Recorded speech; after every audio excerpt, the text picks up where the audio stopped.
Google prides itself with allocating the required resources to go through each and every of the 1 million resume they receive each year. So this being said, it's not a secret that the resume screening step is also the step that weeds out the most applicants. But besides this, if you have a great resume, that's going to be basically your passport throughout the hiring process. So without further ado, here are some of my best tips when it comes to building a great resume. So despite the fact that Google spends the necessary time to go through each and every resume, you can imagine that those people are only human beings, so they cannot spend a lot of time on each resume. And in fact, by some statistics, the average amount of time that the recruiter spends to get an impression about someone's CV is 6 seconds. So I believe an interesting exercise here would be to try to go ahead and read your CV in 6 seconds and tell me, would you recruit yourself based on the first 6 seconds of reading your CV? Now, the structure of your CV should be the following.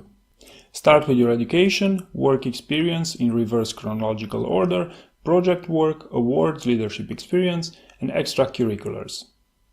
Now, according to Google's own recruiters, one of the biggest mistakes that candidates do is that of poorly stating your accomplishments. For example, don't just say you grew sales by 20%, but tell them you accomplished X as measured by Y while doing Z. So this is a more structured, and it will give them a bit more context into why you and not somebody else.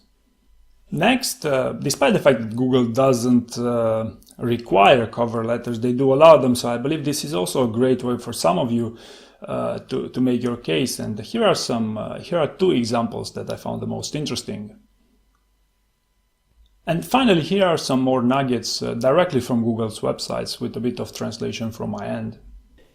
Align your skills and experience with the job description.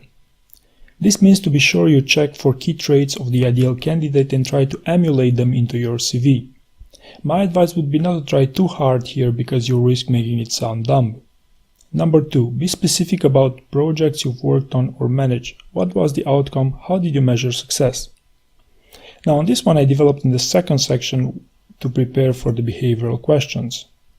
Number 3, if you've had a leadership role, tell us about it. How big was the team? What was the scope of your work? This is essentially one of the stories you have to think for the behavioral part. Keep in mind the emergent leadership part. Number 4, if you're a recent university graduate or have limited work experience, include school-related projects or coursework that demonstrate relevant skills and knowledge. Number 5, keep it short.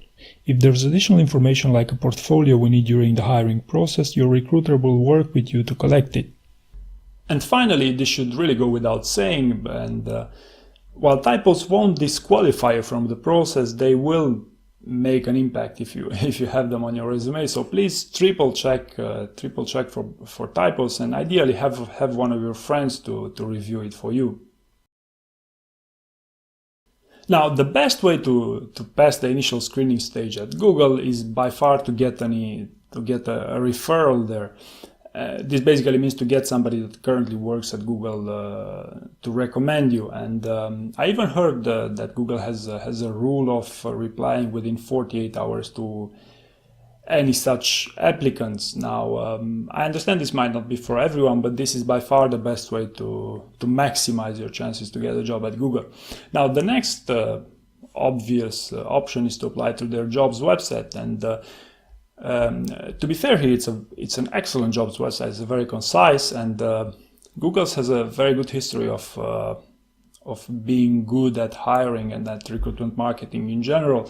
But this being said, applying through a website for a job is still a passive experience. So it's that classic funneling experience. So to me, this shouldn't be your first option when considering to apply there. Also, given that you don't have a preference on the team that you'd like to work on, why not just trying to simply cold call some HR people there, some hiring managers, some people that can actually make a difference in your case, because to be fair here, you wouldn't be the first one, and actually many successful HR leaders at Google have gotten very good jobs by essentially cold calling higher ups. The hiring process at Google is super well explained on their website, and you should also know that Google pioneered structured hiring, and the reason why this is very important, because by structuring and quantifying each step of the hiring process, not only you arrive to better decisions, but you also ensure a much superior applicant experience, because this is the most effective and one of the only ways I know to ensure that the applicant experience to applying for a job at any company is an enjoyable one. So this aside, I should also tell you that Google actually does quantify, and there are ranking systems that they use to differentiate between candidates, and then during the after the on-site interview, a panel will basically centralize all those rankings and take in consideration other factors in order to decide whether they'll give you an offer. Now, this being said, here is the hiring process according to Google's website.